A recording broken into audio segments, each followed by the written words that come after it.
ऐकूया प्रयोगातून विज्ञान या आपल्या उपक्रमाअंतर्गत आपण आज प्रयोग 14वा करणार आहोत आणि या प्रयोगाचं नाव काय आहे विद्राव्य व अद्राव्य पदार्थ।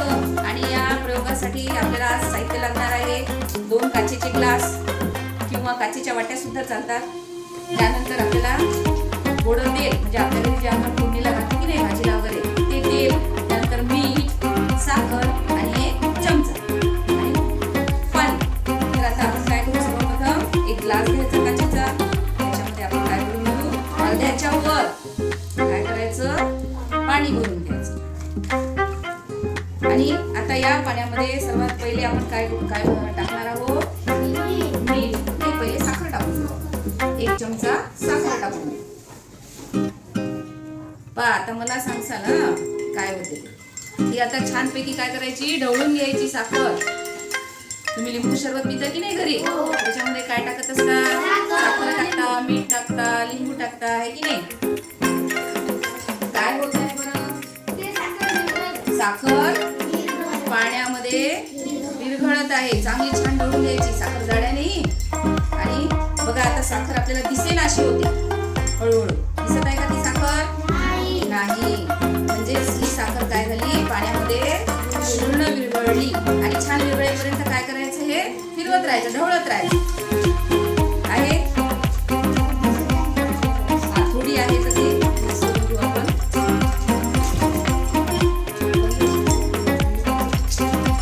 आता हे छान याच्यामध्ये मिक्स होते। आता पुन्हा आपण काय करू, दुसरा ग्लास घेऊ, त्याच्यामध्ये परत आपण काय टाकू पाणी टाकू अर्ध्यापेक्षा जास्त। आणि आता हे काय आहे मीठ आहे, तर बघा मी 1 चमचा मीठ यामध्ये टाकते, ठीक आहे। आता याला काय करायचं छान ढवळून घ्यायचं। मीठ छान त्याच्यामध्ये काय झालं विरघळल्या गेलं।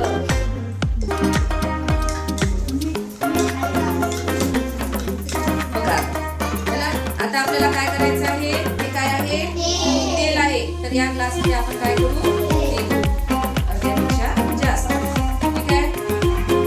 आता आपल्याला काय टाकायचं याच्यामध्ये पहिले साखर टाकायची आहे, 1 चमचा साखर टाकू आपण, थोडी जास्त घेतली तरी चालते। आणि याला आता छान ढवळून घेऊ। आता मला सांगसाल काय होत आहे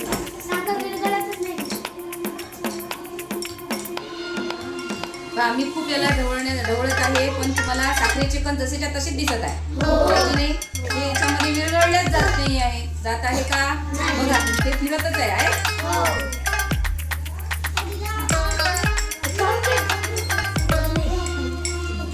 आता हे जे तेल आहे राहिलेलं याच्यामध्ये काय करते मी 1 चमचा मीठ टाकते, बघू आता मीठ विरघळलं नाही, हे कोण दिसत आहे बघा तुम्हाला, कोण दिसत आहे याच्यामध्ये तसेच्या तसेच आहे, दिसत आहे सर्वांना, हे कोण याच्यामध्ये विरघळलेच नाही।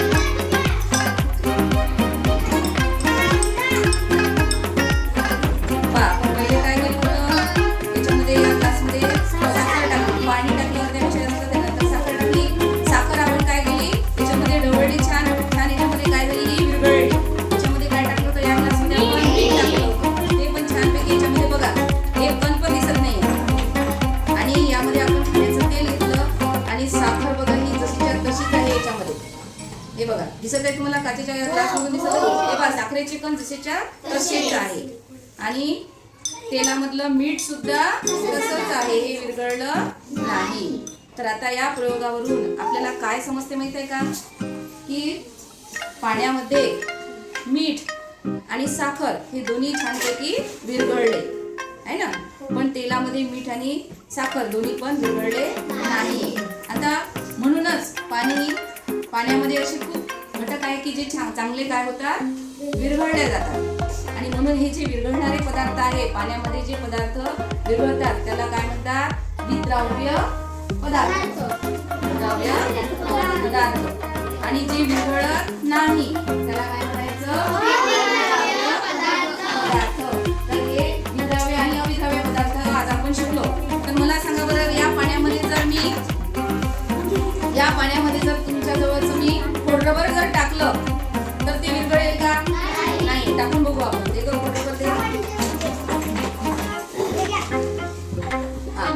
बघा हे आपण त्याच्यामध्ये टाकलं हे विरघळत आहे का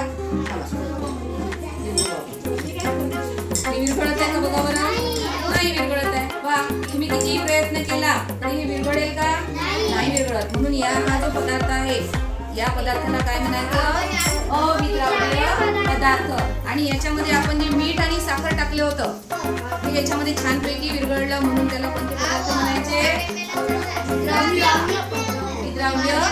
पदार्थ